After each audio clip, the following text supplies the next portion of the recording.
안녕하세요. 원일이 TV 시작하겠습니다. 원일입니다. 장성철 소장님 오늘도 나오셨습니다. 어서 오세요. 안녕하세요. 안녕하세요. 네. 네. 벌써 일주일 됐어요. 네. 네. 제가 저번에 화면을 보고 네. 어마어마하게 충격을 먹었어요. 왜요? 제 얼굴이 이만하게 그냥 국장님보다 2배가 나와가지고 제가 오늘은 뒤에서 찍어야 되겠다라고 그 대신 내가 생각하고 그럼 오늘 얼굴을 이렇게 들이밀을게요. 그럼. 네. 일주일 동안 정치권에서 있는 소식을 저희가 한 10가지를 준비를 좀 했습니다. 정치 요새 재미없으시죠? 근데 재미가 없어도 정치에 관심을 갖지 않으면 나쁜 정치가 우리를 지배하기 때문에 우리는 그렇습니다. 나쁜 정치로 가지 않기 위해서 붙잡을 필요가 있어요. 네. 그러려면 정리해서 전해드려야 되고 앞으로 어떻게 될 건가를 전망을 해야 되는데 몇 개 했죠? 우리 준비 10개? 네. 이렇게입니다. 정치권에서 일주일 동안 일어난 10가지 사건 그리고 사람 이야기 요것만 보시면 정치권 돌아가는 건 대충 아시는 거죠. 딴 거 보지 마세요. 구독과 좋아요 널리 전파해 주시기 바랍니다. 아이고 고맙습니다. 고맙습니다. 자 그럼 뭐부터 할까요? 저는 제일 궁금한 게 미래통합당하고 미래한국당 통합 얘기가 제일 궁금해요.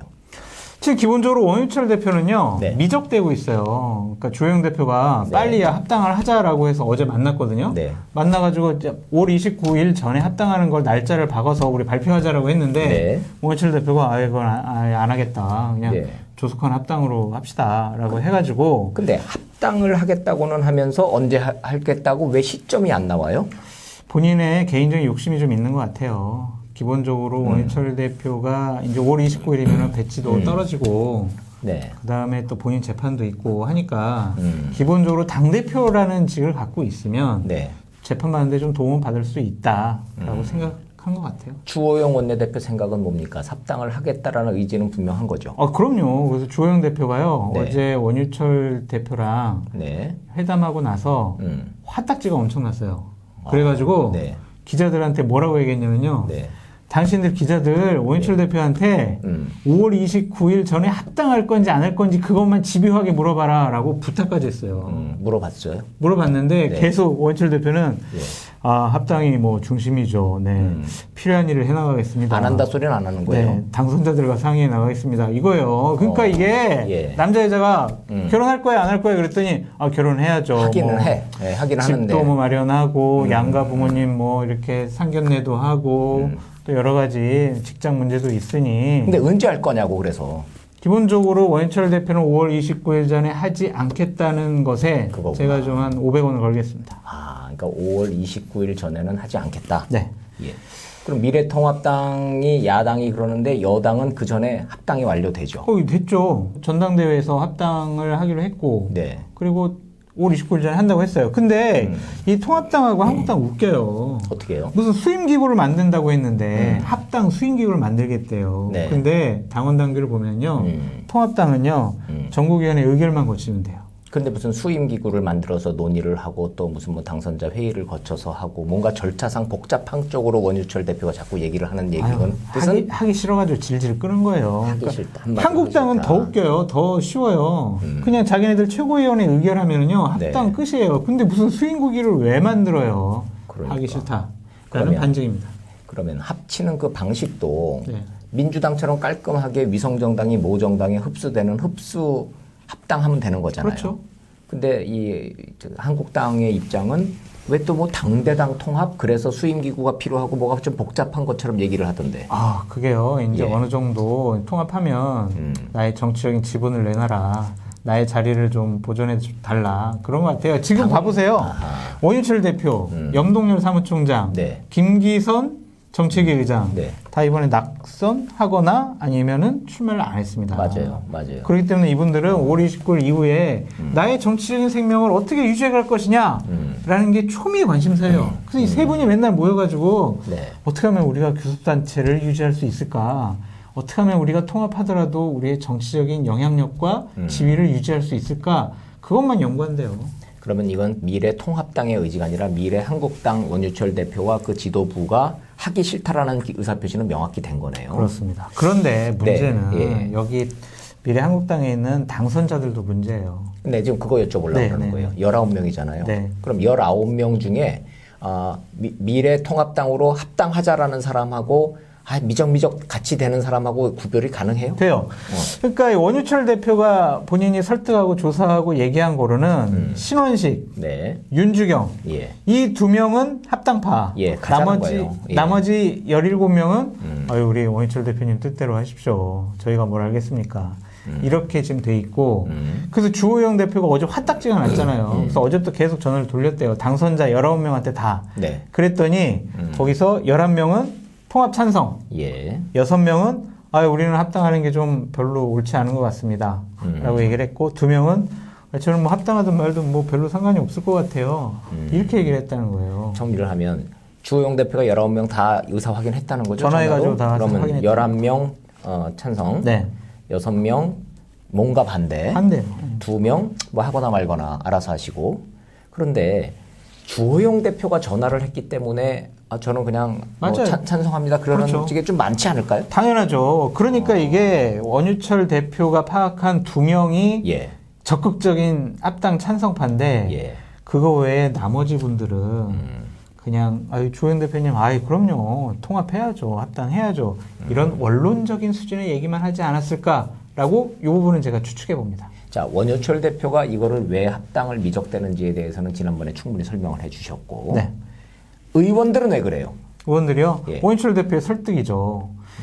당시에 원내대표하고, 당신은 정책회장하고, 당신은 사무총장하고, 당신은 대변인하고, 당신은 뭐 제1정조위원장하고, 그렇게 해라. 우리 전 당선인의 간부화. 그리고 솔직히 당선자들 봐서요. 저 미래 통합당하고 합당을 하면 시어머니가 엄청 많아지잖아요. 네. 지금 여기 있으면 자기네들이 다 대장인데 통합당 하는 순간 뭐 재선들, 선배들, 뭐 중진들을 계속 너 이렇게 하면 안 돼. 막 얼마나 꼬치꼬치 뭐 참견하고 조언해준다고 하면서 귀찮게 하겠냐고요. 그런 게 싫은 거예요. 딱 지난주에 우리 장성철 수상님이 이거 이상한데요 할 때 그 예측된 그대로 한 주가 흘러왔구만요. 근데 또 뭐 이제 정치는 알 수 없으니까요. 뭐 다음 주에 갑자기 급작스럽게 합당할 수도 있다라고 생각을 합니다. 그래서 제가 말씀드린 거는 지금까지 이렇게 전개돼 왔는데 네. 앞으로 어떻게 될 것이냐라는 것까지는 제가 잘 모르겠어요. 근데 이런 일도 있고 저런 일도 있으니 네. 시청자 여러분께서 한번 판단해 주셨으면 합니다. 하여튼 좀 지켜봐야 되는데 이건 네. 다음 주까지도 합당 여부가 명확히 결정되지 않을 가능성이 높다. 상당히 높습니다. 이렇게 이렇게 정리를. 옳고 그른 거는 잘한다 못한다는 두 번째 문제고요. 두 번째 문제죠. 예. 에이 참 그게 뭐라고? 응? 제가 저번 주에 말씀드렸잖아요. 그 원균이라고 그랬더니 뭐 네. 같은 성씨라고 이렇게 저번 주에 좀 옹호하셔가지고 저 상처받았어요. 진짜. 그때 세게 말씀을 못 하셨구나. 그래서. 네. 알겠습니다. 그럼 미래통합당의 합당 문제는 그렇게 정리하도록 하고. 네. 그 황교안 대표가 네. 종로에서 떨어지셨잖아요. 네. 집이 잠원동이죠. 네. 근데 집을 다시 본인 집으로 안 가시고 계속 종로에 사신다는 얘기가 나오던데 사실이에요? 지금 거기 월세집인 것 같아요. 그때 구한 것은 그거를 이제 좀 해지를 하고 네. 본격적으로 종로에서 사실 집을 구하겠다라고 이제 오늘 보도가 나왔습니다. 그러면 잠원동 그 집은 파셨나?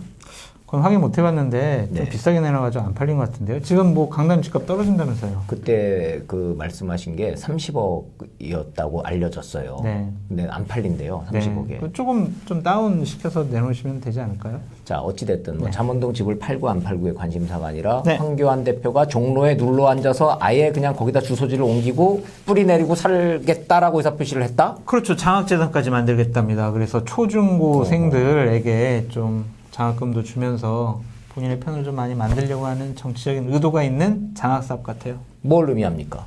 계속 거기서 뿌리 받고 거기서 혹시 이러지 않을까요? 어떻게? 그 이낙연 이제 의원이 2년 후에 대선 출마하면 네.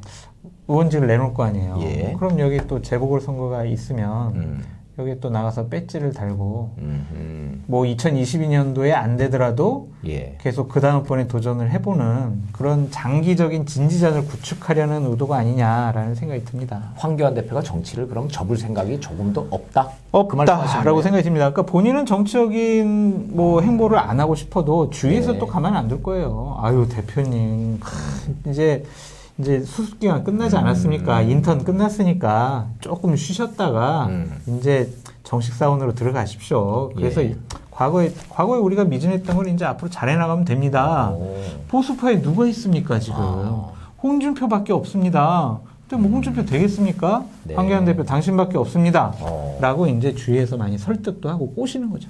황교안 대표의 정치 꿈, 네. 궁극적으로는 대권의 꿈은 끝나지 않았다. 않았다. 본인이 접지 않았다. 네. 근데 전 제발 좀 접었으면 좋겠어요. 좀 황교안 대표로 보수 우파가 과연 대선 승리를 할 수 있느냐라는 것에 대해서는 상대적으로 회의적이고요.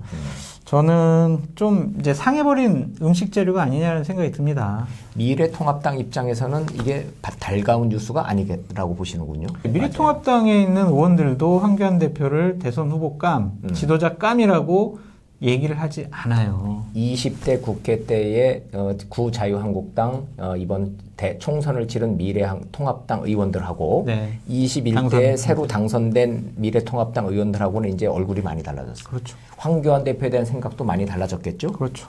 그러면 뭐 황교안 대표가 그렇게 종로의 자리를 잡으셨다는데 네. 거기에서 지금 울뚝 일어서신 우리 이낙연 의원. 예, 아주 지금 잘 나가요. 상한가예요. 예. 근데 이낙연 의원은 요새 무슨 좀 특별한 움직임이 있습니까? 문제 있습니다. 밥 뭐예요? 먹읍시다. 밥 정치를 좀 하고 있고요. 밥을 먹어요? 네. 누구랑? 지금 본인이 이제 지난번 총선 때 38명의 후원회장을 해줬어요. 38명? 예. 그 중에 22명이 당선됐어요. 이야. 그래서 낙선자하고도 이미 밥을 먹었고, 예. 이번에 22명 당선자하고도 밥을 먹었고, 그 다음에 또 하나 중요한 게 있어요. 누구? 100명 교수진으로 해가지고 예. 싱크탱크를 만들겠다는 거예요. 이낙연 싱크탱크를 만들어요? 그렇죠. 보통 이제 지난번 대선을 쭉 보면은요, 2년 전쯤에, 그러니까 대선이 있기 2년 전쯤에 네. 싱크탱크를 만들어요. 교수들 딱 중심으로 해가지고 예. 나는 정치적으로 준비돼 있고 정책적으로도 준비돼 있다. 국민 여러분, 저에게 나라를 맡겨주세요. 그러니까 정치적인 거와 정치적인 거 다 하겠다는 거죠. 이낙연 지금 이제 의원이죠. 네. 이제 의원 되는 거예요. 며칠만 있으면. 그렇죠. 이낙연 의원의 싱크탱크는 구상입니까? 실체가 있습니까? 이제 실체가 있어요. 벌써 있어요? 보도가 나왔습니다. 그래가지고 네. 100여 명으로 해가지고요. 네. 이제 곧 출범을 한다. 각계 전문가. 100명? 5월 말쯤에 5월 띄운다 말. 그러고 딱 예. 시기까지 나왔어요. 그런 거 보면은 지금 미리 상당하게 준비가 돼 있는 거예요. 느낌이 싹 오는데 이거는 대선 캠프다. 그럼요. 대선 캠프로. 공부하는 싱크탱크. 민주연구원이 있지만 그건 당의 싱크탱크고 본인 개인의 싱크탱크를 만들겠다는 겁니다. 이낙연 민주당 당대표 출마합니까? 그래서? 저는 하라고 저는 네. 제가 참고라면 예. 출마하라고 하겠어요. 득과 실이 뭐가 있을까요? 당내 기반이 없잖아요. 이낙연. 예, 그러니까 당대표 하면서 아하. 당내 기반 의원들 내 사람으로 만드는 거예요. 그리고 전국 다니면서 당대표로서의 행사를 여러 가지 하면서 전국적인 조직도 만들 수 있고요. 네. 그 다음에 매일 아침에 나와서 이 집권 여당의 당대표로서 국민들에게 예. 메시지를 던질 수 있잖아요. 그거는요, 어마어마한 지금 선거운동이에요. 사전 하긴 선거운동. 총선을 치른 이해찬 대표는 대선 주자가 아니라는 것이 본인도 알고 국민들도 다 아는데 그렇죠. 만약에 이낙연 의원이 당대표에 출마해서 전당대회에서 당대표가 된다? 그러면 당권을 가지고 이제 잠룡 중에 1등이 되는 거예요. 그럼요. 그거는 누구랑도 이제 비교가 안 되는데 저는 이제 제가 실무자라면 자꾸 이제 당대표 하라는 이유가 뭐냐면 네. 진문 세력의 견제가 상당히 심할 거예요. 아하. 왜냐하면 이낙연 대표로 본선 경쟁력이 있느냐, 네. 호남 사람이 영남에서 어느 정도 득표율을 얻을 수가 있느냐, 예. 그런 거에 대한 회의감이 계속 있고 노무현 정권 시절에 이낙연 현재의 전 국무총리는 네. 상당히 쓴소리 많이 했어요. 맞아요. 그리고 2006년에 무슨 얘기한 것까지 아시죠? 그 참여연대는 참여정부는 네, 실패한 정부다. 실패한 정부다. 그렇게까지 얘기했어요. 실력이 없었다. 반성할 점이 많다. 네. 그래서 계속 친문 세력들한테 공격당한 것도 사실이기는 그렇죠. 하죠. 그리고 그때 열린우리당 창당했을 때요. 예. 열린우리당으로 안 갔어요. 맞아요. 예. 그때 그냥 민주당으로 예, 계속 있었거든요. 그래서 배신자 소리 들었죠. 그래가지고 친문, 진문, 친노들한테는 반감이 있는 거예요. 근데 그때 이낙연하고 지금의 이낙연은 좀 달라지지 않았어요? 당내 역학 관계가? 달라졌는데 기본적으로 지금 문재인 대통령의 지지율이 상당히 높잖아요. 예. 당의 지지율도 높잖아요. 야당은 지지부진하잖아요. 네네. 친문 세력, 그 친노 세력이 예. 아니 그냥 우리가 당에서 우리 후보 만들면 이번엔 100% 우리 사람이 대통령이 된다. 이낙연이 아니라도 된다. 예. 지금 지지율 40% 넘는 거 의미 없다. 의미 없다. 우리가 만들 수 있다. 아하. 우리 편이 대통령 되는 게 중요하지 이낙연 대통령 되는 게 중요하냐. 이 사람은 우리를 배신했던 사람이다. 그러니까 끊임없이 저는 자기 사람들을 대권 후보로 만들려고 여러 가지 노력을 많이 할 거다. 말씀인즉슨 친문 그룹은 여전히 이낙연을 차기 대선 후보로 생각하지 않고 있다. 그렇죠. 저는 그것을 권력의 견제라고 좀 말씀드리고 싶어요. 좋아요. 그러면 이낙연 의원이 네. 당대표 출마를 하겠다고 마음을 굳히고 싱크탱크 돌려서 대선 후보로서의 입지를 굳히면 출마하면 가능성 얼마나 있다고 봅니까? 대권 후보로 가능성이요? 아니요. 당대표 당대표로 전당대회. 가능성이요? 많죠. 왜냐면은 어쨌든 여기도 당대표 뽑는 게 기본적으로 당원들하고 기본적으로 국민들 여론조사 할 거란 그렇죠. 말이에요. 예. 국민들 여론조사에서 이낙연만큼 나올 사람이 현재로선 당에 없어요. 오히려 친문 주자들보다는 거부감이 덜 할 수 있죠. 친문 주자들 솔직히 별로 없어요. 지금은. 지금 친문 주자들은요. 저는 외곽에 있다고 봐요. 예를 들면 김경수 경남지사가 네. 이번에 드루킹 사건과 관련해서 무죄를 받아버리면 예. 저는 이 김경수를 대권 후보로 밀 것 같아요. 아하. 왜냐하면 와, 이 사람 완전히 그냥 친노의 핵심이었잖아요. 그렇죠. 친문의 핵심이고 또한 행정 경험, 경남지사 행정 경험도 있어요. 젊어요. 그리고 지금 스토리를 좀 만들어 나가고 있어요. 재난소득 기본 지급하자. 제일 먼저 김경수가 얘기했어요. 맨 먼저 얘기했어요. 네. 그러니까 그런 것들을 보면 친문 세력들이 밀을 거다. 그리고 중요한 게 영남 후보잖아요. 그렇죠. 호남에서 전폭적으로 밀어주고 영남에서 40% 정도의 표를 뺏어올 수 있으면 통합당은 어떻게 해도 좀 힘들 것 같아요. 그런 구도 전체로 봤을 땐 어쨌든 이낙연보다는 우리 사람 좀 챙기자라는 의도가 강할 것 같아요. 그거 재밌어지네. 그 정리를 좀 하고 이제 저 넘어갑시다. 네. 이낙연 의원이 밥 먹는 정치를 시작했고 싱크탱크를 했고 아까 38명 후원회장 해서 22명 당선시켰다 그랬죠. 네. 그럼 이낙연 계보라는 것도 이제는 생길 법하죠. 지금 여기 지금 신문 보세요. NY계라고 했어요. NY계가 NY계. 지금 NY가 뉴욕인 줄 알았더니 이낙연이더라고. 지금 거의 뭐 옛날 DJ, YS 뭐 이런 것처럼 NY계라고 딱 영문으로 나온 거 보면은요. 네. 지금 상당히 외곽에서부터 세력을 구축해가고 있다. 언론에서도 어느 정도 인정을 하고 있다. 이렇게 봐야 될 것 같아요. 이낙연을 중심으로 한 NY계들하고 네. 친노 친문을 중심으로 한 기존의 이 세력들하고 문재인 대통령 가운데 있는 것이고 네. 당대표를 놓고 이 세력 다툼은 벌써 시작됐다고 봐야 되겠군요. 됐어요. 돼가지고 근데 이낙연 이제 의원이 이제 꼬셔야 돼요. 친문. 친문들. 나 옛날에 진짜 잘못했다. 잘못했고. 과거는 좀 묻지 말고 네. 좀 덮고 가자 이제. 네. 내가 진짜 문재인 대통령 지키고 노무현 정신 계승하겠다. 나를 믿어줘라. 얼마나 잘 꼬시느냐. 그게 달려있다고 봐요. 뭐 그런 건 워낙 또 잘하시는 부분이. 그러니까 밥 계속 드신다는 게 그 얘기구만요. 그렇죠. 밥 먹는 게 참 무서운 거예요, 그죠? 그럼요. 사람들은 식구잖아요, 식구. 예, 같이 식구. 밥을 먹는 밥을 먹어야 돼, 밥을. 정치인은 밥을 먹어야 돼. 네, 저도 밥 사주세요. 네, 아이고 알겠습니다. 예. 우리는 뭐 정치하는 사람들은 아니지만 밥은 먹어야죠. 네. 안철수 대표가 항상 이 밑바닥에서 뒷이야기 하다 보면은 꼭 나오는 얘기가 밥 안 먹는다는 얘기였죠. 밥도 안 먹고요. 밥 먹는다고 해도 본인이 또 밥값도 안 낸대요. 예. 밥 먹자 해놓고 밥값도 안 내면 그게 뭐예요? 그게 제일 커. 네. 그게 참 정치하는 사람들은 이 밥 먹는 거, 밥값 이게 참 딜레마예요. 그죠? 선거법이 위반 혐의가 있으니까 우리 더치페이 합시다. 이게 말이 되냐고요. 맞아요. 그럼요. 밥은 사줘야죠.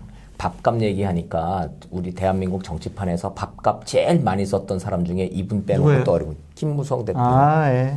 자기 입으로 맨날 얘기하잖아요. 자기 YS한테 옛날 찍혀가지고 네. 저 뒤에서 이렇게 민주산악회 쫓아다닐 때 네. 수백 명씩 몰려다니면서 밥 먹으면은 뒤에 가서 차이가 냈다는 거 아니에요? 그래서 김무성 대표의 별명이 예. 무대예요. 무대. 무대가 무슨 뭐. 줄이냐면 무대뽀가 아니라서 그래요?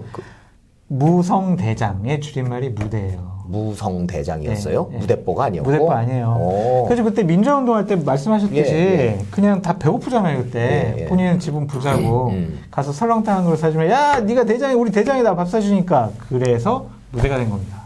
그래서 무대였구나. 네. 제가 들었던 얘기는 네. YS가 눈길을 안 주더라는 거 아니에요? 근데 계속 쫓아다니면서 이제 뒤에서 밥값을 이제 냈는데 그거 한 1년 밥값 내니까 일로 좀 일로 와서 앉으라. 그래가지고 그때부터 정치가 되더라는 거 아니에요? 그것도 맞는 말씀이고. 근데 1년 동안 아무 소리 안 하고 낸 그 밥값이 어마어마했다는 거예요. 사실은 뭐 국회의원 할 때도 밥값은 상당히 잘 내셨어요. 그러면서 이제 기자분들이나 특히 이제 그 의원들끼리 뭐 한 10명, 20명 모이면은 수행원들도 예. 있잖아요. 맞아요. 예. 운전하는 분들. 그런 분들도 꼭 그 같은 음식 주라고. 그래서 들어와서 안에 와서 그 잘 대접하라고 그렇게 얘기했어요. 맞아요. 밥값에 대해서는 상당히 후하고. 밥 먹는 거에 관해서 그런 점에 있어서는 우리 정치 문화도 참 그 묘하기는 한데 네. 어찌됐든 밥 먹는 걸 가지고 인색하게 하면은 정치하는데 참 장애 요인이 되기는 해요. 아유, 그럼요. 밥도 안 사줘? 이러면 맞아. 거기서 끝이에요, 그냥. 맞아. 밥도 안 사줘. 네. 그걸로 끝나는 네. 거지.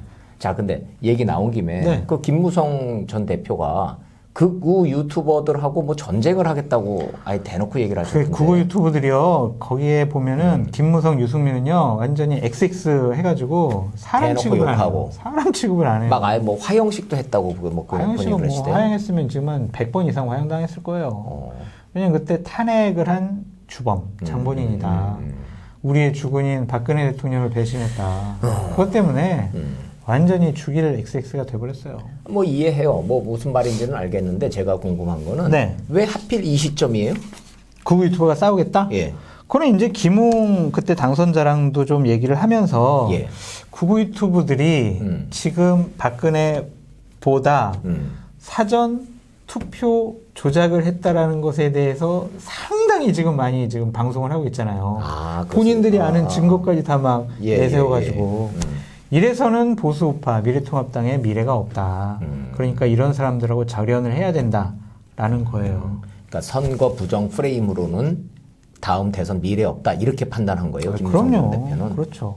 아니 근데 국장님, 보시면은 우리나라가 무슨 어떻게 선거 조작을 하겠습니까 지금? 너무 많은 사람들이 엮여져 있는데 예. 그 중에 지금 한 사람도 뭐 예를 들면 양심선언 그런 게 없잖아요. 그런 거 보면 선거 조작은 아닌 것 같고. 유튜버들이 주장을 하고 있는 거는 선거 부정이라기보다는 정확히 얘기하면 개표 부정이죠. 선거 부정, 개표 부정, 같은 사전 선거, 사전 투표가 부정하게 됐다라는 것부터 시작됐죠. 민경욱 의원이 봐보세요. 뭐 네. 구리에 있었던 사전 투표 용지라고 하면서 들고 나왔는데 그 웃긴 거 아세요? 그게 들고 나온 거는 본투표용지예요. 맞아요. 사전 투표용지라고 6장을 이렇게 네. 들고 흔들었는데 본투표. 이 흔든 이게 증거라고 그러고 흔들었거든요. 근데 이것 때문에 민경욱 의원이 더 곤란하게 됐어요, 법적으로. 곤란하고요. 제가 이제 예. 어제 얘기 들었는데 그거를 그 탈출하고 해야 되나요? 거기서 가지고 나온 분이 통합당 참관인이래요. 아, 참관인인데 그럼 개표 참관인이 거기서 그거를 가져갔죠. 슬쩍 해가지고 민경욱 의원한테 전달을 해줬다. 네, 그분이 근데 또 그거는 본투표 용지임을 분명히 알았을 텐데 이게 사전투표 조작의 증거라고 막 이렇게 막 흔들어 댔으니 사실은요, 그 아무리 참관인이라고 해도 그게 본투표인지 사전투표인지 이게 헷갈릴 때가 있어요. 아하. 그렇기 때문에 그분은 또 종교계의 일을 종사하고 계시답니다. 예, 예. 그래서 참 민경욱 의원도 상당히 곤란해졌다라고 보여지네요. 뭐 민경욱 의원 네, 개인의 네. 문제니까 그거야 뭐 본인이 알아서 할 일이고 네. 궁금한 거는 통합당은 이 문제에 대해서 딱 선을 긋고 있는 거예요? 선을 그어야 되는데 아직까지도 주영 대표가 명확한 선을 긋지는 않고 좀 상황을 좀 파악해보자 이 정도 얘기를 하고 있습니다. 통합당에서 공식적으로 우리는 이 개표 부정, 선거 부정 이 문제에 대해서는 우리는 문제를 제기하지 않겠다. 우리 네. 당의 공식 입장과 상관없는 일이다라고 선언한 적이 있습니까? 없습니까? 없습니다, 아직까지. 오. 아직 없고요. 예. 근데 국장님도 보시면 알겠지만 민경욱 의원이 얘기하는 거랑 유튜브에 들어가서 이게 바로 개표 조작 증거예요라고 하는 거 보시잖아요. 진짜 그럴듯해요. 저도 속을 뻔했다니까요. 그러니까 그게 그런 2012년에 그 김원준 씨가 했었죠. 했던 거기서부터 했던 그대로를 그냥 벤치마킹해서 그 논리를 갖고 오면 그럴듯하게 또 그렇게 갈 수는 있다는 생각은 들긴 하더라고요. 맞아요. 근데 확실히 그런 개표 부정, 뭐 선거 부정 이거 예. 없다고 보여집니다. 그러니까 이러한 말도 안 되는 주장으로부터 보수가 빨리 벗어나야 되고 극복을 해야 된다. 그래야 미래가 있다라고 이제 김무성 대표가 얘기를 한 거라고 보여집니다. 극우 유튜버가 됐든 뭐 극좌 유튜버가 됐든 뭐 사실에 근거해서 그렇죠. 뭔가 근거를 가지고 얘기하면은 그건 좀 들어볼 필요가 좀 있는 건데. 그럼요. 예, 아무도 듣지 않는데 자기들만의 자가 발전식으로 계속 가는 거는 문제 있다라고 김무성 대표가 그걸 지적을 한 거예요. 맞습니다. 그 다음에는 우리가 더 이제 중요한 관심사 저기 청와대로 한번 가보겠습니다. 청와대? 청와대에서 제가 가고 싶어요, 청와대. 청와대 가고 싶어요? 제 꿈이 어. 96년도에 대통령이었어? 아니, 그게 아니라 신한국당 제가 96년에 공채로 예. 들어갔거든요. 그때 이제 사람들 나와가지고 당신은 왜 정당에 들어왔냐라고 했을 때 제가 뭐라고 그랬냐면 네. 저는 청와대에 들어가서 국가를 한번 경영해 보고 싶습니다라고 얘기했거든요. 네, 네. 25년이 지났는데 아직도 못하고 여기서 국장님하고 유튜브 찍고 있어요. 진짜 내가 하다 보면 청와대 갈 날이 날지 올지도 네. 몰라. 한번 보자고요. 네. 근데 제가 지금 청와대 얘기를 꺼냈던 얘기는 네. 문재인 대통령 지지율도 높고 뭐 이제 국정 후반기 들어갔는데 청와대에서 지금 벌어지고 있는 일 중에 뭔가 좀 이상한 이건 뭐지 하는 일이 나오고 있어요. 이게 뭐 한두 개겠어요. 알려진 게 한 개지. 그렇기는 한데 네. 경호처장 교체 이거 좀 그렇습니다. 눈에 띄던데. 주영호 경호처장을 교체했습니다. 주영호 경호처장은 상당히 문재인 대통령 신임 많이 받았어요. 아니 이분은 임기 말까지 가는 걸로 알고 있지 않았었어요? 그렇게 알고 있었죠. 근데 기본적으로 좀 불미스러운 구설수가 좀 많이 있었어요. 예를 들면은 어떤? 가사 도우미 의혹도 있고 경호관을 예. 우리 저 여사님 조남을 제가 함부로 얘기할 수 없으니까 네. 우리 영부인의 수영 강습을 해주게 했다. 이거는 경호처법 위반이다. 그게 어딘 줄 알아요? 어디예요? 그 청와대 그렇게 가고 싶었다며. 네. 우리는 가봤잖아. 예. 거기 수영장도 있습니까? 아유, 그 연무대라고. 그 제가 이제 저도 이제 청와대 출입 기자를 네, 할 때 우리가 가서 거기서 해보지는 않았지만 네. 견학은 다 해봤지. 네. 근데 청와대의 주인은요, 사실은 대통령이나 이 비서진들이 아니에요. 제가 겪어본 거는 그래요. 청와대의 주인 의식이 가장 강한 사람들은 경호처 사람들이에요. 왜? 정권이 바뀌어도 경호처는 계속 가거든요. 그렇죠. 청와대 보세요. 5년 단임이잖아요. 네. 쫙 밀고 들어왔다가 쫙 나가잖아요. 정권 네. 바뀌면. 그죠? 네. 경호처 그대로 가잖아요. 그러네요. 근데 거기서 경호처들이 이제 운동을 하면 경호원들이 운동을 잘해야 될 거 아니에요. 운동 시설이 정말 좋아요. 연무대라고. 근데 거기에 수영장이 큰 수영장이 있더라고. 실내 수영장이. 오. 그러니까 이제 운동하기 위해서 만든 거예요. 네. 거기에는 이제 뭐 여러 가지 운동 시설이 있는데 제가 제일 기억에 났던 거는 그 연무대 수영장이야. 실내 수영장. 내가 여기를 만약에 이거를 쓸 수만 있다면 이런 생각이 들 정도로. 예, 예. 거기서 하여튼 근데 여사님이 거기서 수영 강습을 하셨어요? 을 받았다라는 게 이제 거의 팩트 같아요. 그렇기 때문에 이제 이런 근데 것들 청와대 안주인이시잖아요. 근데 뭐 이제 수영 좀 할 수 있는 거 아닌가? 우리 예전에 박근혜 전 대통령 때 봐보세요. 거기에 이제 윤전추라고 우리 경호관 그 친구도 아마 경호관으로 들어간 거예요. 했는데 예. 아니 왜 경호를 안 하고 왜 박근혜 대통령이 트레이너 역할을 하냐 이게 문제 아니냐? PT 선생님이었죠. 네. 그래서 아니 대통령 운동을 시켜줬는데 뭐가 문제냐? 그런데 아니 경호관이 무슨 트레이너 역할을 하냐고 그래가지고 상당히 논란이 됐었잖아요. 아 그런 일이 있었구나. 그런 일들이 반복된 것 같고요. 이 경호처장이 대통령 지근거리에 머무는 건 너무나 당연한 거잖아요. 당연하죠. 그래서 청와대 뒤에 관저가 몇 개 있잖아요. 저는 한 군데밖에 안 가봤어요. 비서실장 관저. 예, 모르겠어요. 그런 것도 있어요? 아이고 바로 뒤라니까. 청와대 가고 싶다니까요, 저 진짜. 좀 보내주세요. 거기 지금 가는 건 어렵지 않은 게요. 네. 가다 보면은 그냥 초소 하나 있고요. 청와대 뒤니까 그 일반인들도 가요. 그럼 거기서는 이제 경비원이 나와가지고 형님 딱 하고 어디 가십니까? 딱 그래. 그 보면은 그 바로 뒤가 비서실장 관저예요.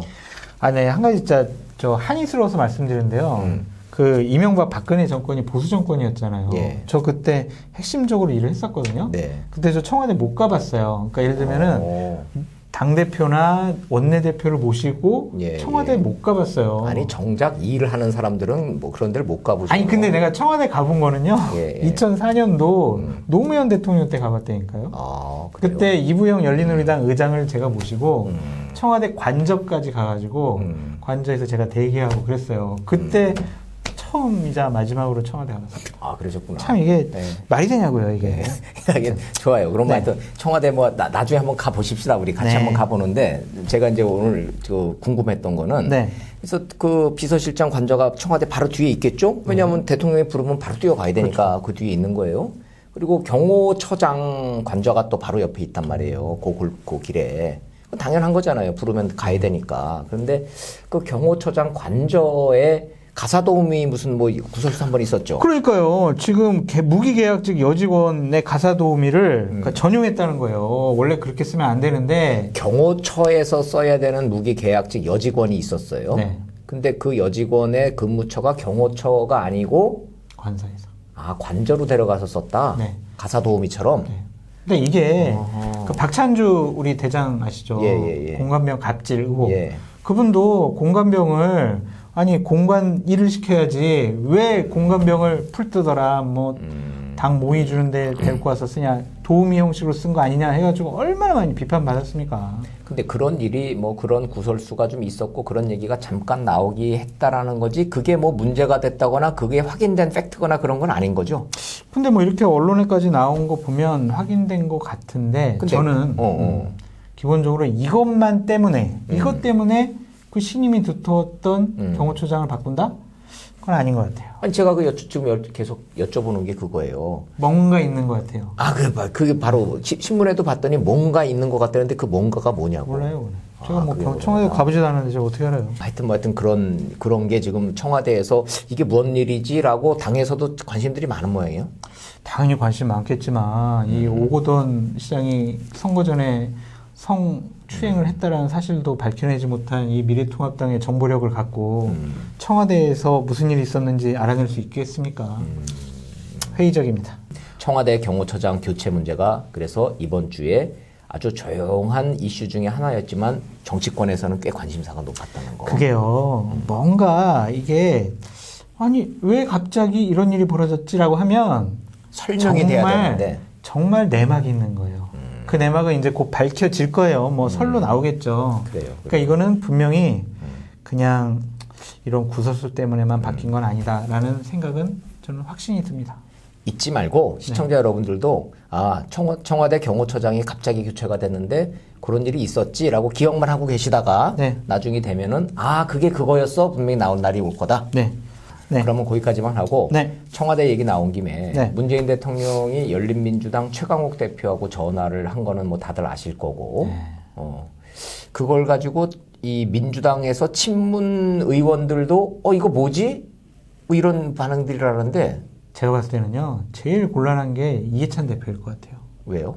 아니 선거 때 얘네들은 부적격자 후보들이다. 얘네들은 우리랑 상관없는 사람들이다. 여기 찍으면 안 된다라고까지 공식적으로 계속 얘기했잖아요. 이근영 전략기획본부장도. 근데 문재인 대통령이 최강욱 대표한테 한 얘기를 이렇게 들어보니까 아주 그냥 살갑던데? 저는요 이것을 정치적인 면죄부, 사면 이것은 더불어민주당을 향한 하나의 사면령인 것 같아요. 시그널이에요? 네, 그래서 빨리 우리 열린민주당에 있는 사람들하고 잘 지내라라고 얘기하는 것 같은데 대통령께서 얘기하셨다면서요. 선거 과정 중에 당신들 하는 거 보니까 너무 보기 좋았다라고까지 얘기를 했어요. 그랬구나. 그러면요 이것은요 결국에는 공을 이제 이해찬 대표에게 던져준 것 같아요.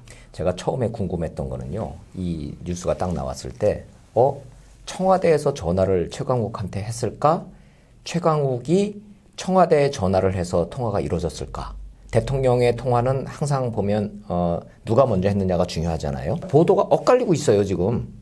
최강욱이 청와대에 전화를 해서 성사됐다라고 하는 보도하고 열린민주당의 보도자료를 보면 대통령이 격려 전화를 해 오셨다고 돼 있고. 제가 정확히 알아요. 뭐예요? 최강욱이 청와대 비서실장에게 전화를 했습니다. 그래서 저 당대표 됐는데 대통령하고 한번 통화하게 해주세요. 좀 기다리고 있겠습니다. 라고 얘기를 했고 그 노영민 비서실장이 대통령한테 이렇게 보고를 하니까 대통령이 그래 뭐 전화 한번 합시다. 그래서 대통령이 먼저 한 것도 맞고 최강욱 열린민주당에 있는 분들이 연락한 것도 맞고 둘 다 맞아요. 다 맞는구나.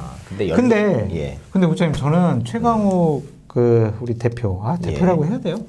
해요? 세 명이지만 그래도 엄연한 당이니까. 최강욱 대표가 정말 대통령의 워딩을 미주알 고주알 이 조사 어미까지 다 저렇게 프로딩으로 풀을 한 것은 정말 이 사람이 이게 정치인으로서 자격이 있는 것이냐라는 생각이 들었습니다. 통화의 시간이 7분이라 그랬죠. 보도자료만 놓고 보면은 한 30분 통화한 것 같이 양이 어마어마하게 많잖아요. 네. 그리고 난 다음에 열린민주당이 유튜브 방송을 했어요. 그래요? 예, 내가 그걸 우연히 이렇게 딱 보셨어요? 봤는데 깜짝 놀란 게 처음에는 네. 나는 느낌이 북한에서 네.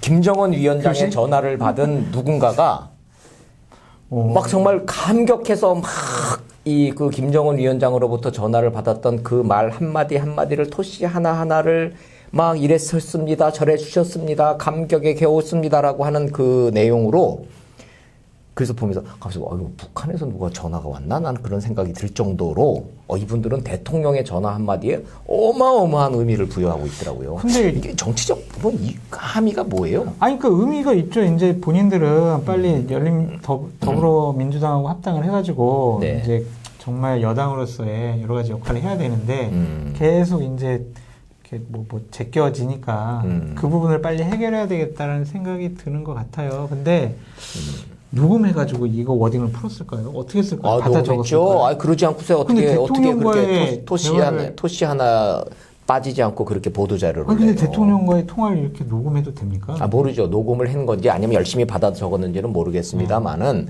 어찌됐든 대화의 내용은 7분이라는데 보도자로 나온 걸 보니까 뭐 어마어마하게 나왔더라고. 근데 제가 좀 궁금한 거는 최강욱 대표가 정당에서는 지금 아주 이 소수 정당이지만 당 대표지만 신분이 지금 재판을 받게 돼 있는 피고인 신분이잖아요. 피고인이죠. 근데 이 피고인 신분인 최강욱 대표한테 대통령이 권력기관 개혁에 좀 앞장서달라 그랬단 말이에요. 그것도 참 이게 어떻게 해석이 될지 모르겠는데 유독 최강욱 대표는 열린민주당은 그 부분을 강조를 하더라고요. 검찰개혁 그 부분을 강조했잖아요. 예. 그래서 나는 법사에 들어가지고 윤석열 검찰총장 가만 안 둘 거야 이런 것 같은데 대통령이 얘기한 검찰개혁이라는 부분이 검찰개혁이겠습니까? 결국에는 윤석열 쫓아내라 뭐 그런 게 아닐까요? 뭐 그렇게 명시적으로 얘기하지는 않았어요. 다만 열린민주당이 대통령으로부터 전화를 받았다라고 하는 그 사실을 가지고 계속 이 내세우는 이 뉘앙스를 보면 대통령이 검찰 개혁에 힘을 실어줬다. 우리 보고 앞장서라고. 이거는 분명해 보여요. 선봉대로 나서달라 뭐 그런 식으로 해석될 수가 있는데 네. 대통령께서 그 말 내가 했어 안 했어라고 확인을 안 해주시니까 맞아요. 최강욱이나 열린민주당이 얘기한 거를 믿을 수밖에 없죠. 근데 하지만 상당히 부적절했다. 통화 내용도 부적절했고 그 내용을 전반적으로 다 워딩을 풀한 것도 부적절하다라고 말씀드려요. 그렇군요. 저는 25년 있었지만 정치권에서 이런 거는 처음 본 것 같아요.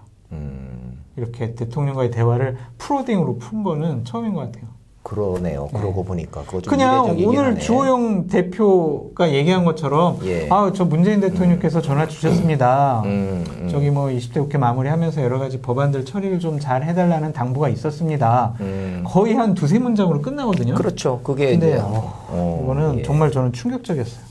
이거는 청와대가 그렸던 그림도 아닌 것 같은 생각은 들기는 해요. 근데 청와대에서 너 왜 그랬어? 라고 얘기 안 하니까 뭐라고 할 수가 없네요. 그러네요. 예. 그런데 궁금한 거는 최강욱 열린민주당 대표가 뭐 청와대 출신이니까 공직기강 비서관.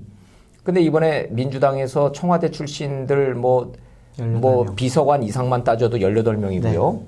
거쳐간 사람들 행정관 다 따지면 정말로 많아요. 50명 될 거예요. 예, 많을 텐데 대통령 전화 받으셨나들? 그건 제가 확인할 수가 없는데요. 너무 어려운 질문이에요. 나는 없다고 봐요. 없다고. 네, 없다고 단언해요. 왜 그런 줄 알아요? 네, 왜 그래요? 대통령 전화 받았으면요 페이스북에 올리고요 그 풀 워딩으로 난리 났을 겁니다. 대통령한테 전화를 받았다고 한번 생각을 해봐요. 가만히 있겠어요? 입장 바꿔놓고 생각해봐. 그러네요. 최강욱 대표의 반응을 보란 말이에요. 페이스북에 안 올리더라도 주위에 얘기할 것 같아요. 나 대통령 전화 받았다? 그럼요. 막 이렇게 얘기할 것 그래서 같아요. 내가 지금 질문이 뭐냐 하면은 네. 이른바 친문, 진문 당선인들 중에 최강욱 대표처럼 대통령 전화를 받은 사람이 없다라는 게 합리적 추론일 텐데. 그러네요. 그러면 민주당 내에서도 이거 뭐지? 왜 대통령이 왜 최강욱한테만 전화하지? 뭐 당대표 냈으니까 뭐 그건 어쨌든 명분은 있긴 한데 최광욱한테만 한 것을 보면 어쨌든 아까 처음 말씀드렸듯이 민주당에 있는 의원들이 이게 최광욱 합당해야 되나 우리 받아들여야 되나 이 고민이 시작된 거죠. 민주당 고민 얘기 나왔으니까 우리 다음 주제로 좀 바로 좀 네. 넘어가 볼게요. 민주당 요새 고민 중에 네. 최강욱도 고민이지만 윤미향 윤미향이요? 고민이죠. 근데 고민이 아닌 것 같아요. 그 민주당은, 이 윤미향은. 혹시 그냥 제가 옹호하고. 단도직입적으로 물어볼게요. 네. 혹시 윤미향 너무 문제될 것 같고 이래서 손절할 가능성 있어요? 0% 같아요. 오늘 나온 워딩을 보면 그냥 윤미향 잘못한 거 없다. 잘못한 게 없어? 친일 적폐 세력들의 공격이다. 라고 거의 똑같이 얘기를 하는데 그럼 민주당의 입장은 명확해졌나요? 오히려? 명확해졌습니다. 그럼 이용수 할머니가 잘못한 거로 가나요? 명확하게 이용수 할머니의 잘못이다라는 얘기는 안 하겠죠. 당연히 안 하고 그냥 프레임을 국장님 방송 많이 하셨잖아요. 프레임을 그냥 친일 세력의 공격. 친일 세력의 역공이다. 네. 그냥 그 프레임으로 가버리니까 이것도 윤미향 공격하면은 내가 또 친일파인가? 또 이렇게 또 생각할 수도 있고. 윤미향을 공격하는 세력은 친일 세력이다라는 이 프레임은 민주당에 이제 딱 고착화됐다 이렇게 보시는군요. 고착화됐고요. 결국에는 방송인 김어준 씨가 네. 방송에서 또 윤미향 당선인 데려다가 지침도 주고 지령도 내리고 그것을 본 이후에 민주당의 스탠스가 확 바뀌었더라고요. 처음에는 그냥 사실관계를 좀 파악을 해봅시다. 맞아요. 라고 했었는데 그랬잖아요. 예, 지금은 그런 얘기 안 나요. 국고보조금을 제대로 그 지출 명세서에다가 기록을 하지도 않았는데도 아무런 얘기를 안 하잖아요. 근데 정의연, 정대협이 나눠져 있는데 사실 한 몸이었잖아요. 그렇죠. 그런데 국고보조금 신청을 각각 했더라고요. 그러니까요, 이게 2016년에는 박근혜 정부 때도 줬어요. 한 3천만 원인가요? 각각? 아니요. 그때 그거는 좀 확인해 봐야 되겠는데요. 여성가족부에서 예. 1,600만 원을 줬어요. 예. 아시아 연대회의 지원금에서 사용을 하라고 줬는데 문재인 정권 들어서 가지고 규모가 억 단위로 변했어요. 정부 보조금이. 정부 보조금. 그러니까 정대협도 따로 받고 네. 정의연도 따로 받고. 그 사람들이요 지금 법인이 따로 있어요. 예. 그런데 사람은 같은 사람들, 활동가들은 같은 활동가들이잖아요. 그러니까 이중으로 빼먹으려고 그랬나? 모르죠. 그거는 모르는데 그거 좀 되게 이상하긴 하더라고요. 이상해요. 이게 그러니까 왜 정대협하고 정의연하고 왜 합치지 않았지? 왜 법인을 이렇게 분리해놨지? 그게 굉장히 궁금증이 있었는데 정부 보조금 얘기를 딱 들어보니까 이거는 좀 의심이 좀 해볼 만하다. 이거는 좀 소명해야 되겠다 싶던데. 첫 번째로 30년 전부터 활동했던 정대연을 정대협을 법인을 죽이는 것 자체가 부담스러웠을 것이고 그리고 거기서 계속 국고보조금이라든가 기부금을 따로 받는 부분이 있었을 것이고 예. 그러한 돈 문제가 주요한 판단의 근거가 아니었을까라는 생각이 하는 일이 같잖아요. 같죠. 윤미향 당선자와 정의연 문제는 다음 주까지도 계속 간다고 봐야죠. 가야죠. 왜냐하면 이게 돈 문제가 걸려 있잖아요. 예. 계속해서 나오고 있어요. 지금 돈 문제가. 예. 그렇기 때문에 이 부분을 지금 민주당이 계속 옹호만 할 것이냐. 왜냐면요. 지금 2016년 이후에 국고 보조금이 총 19억 6천만 원이에요. 그 20억이나 되는 국고 보조금을 받았는데 이 돈이 어떻게 쓰여졌는지 제대로 지출 명세서에 기록을 안 했다니까요. 자기네들이 그냥 가져갔는지. 그러니까 저는 제일 지금 분노하는 게 뭐냐면요.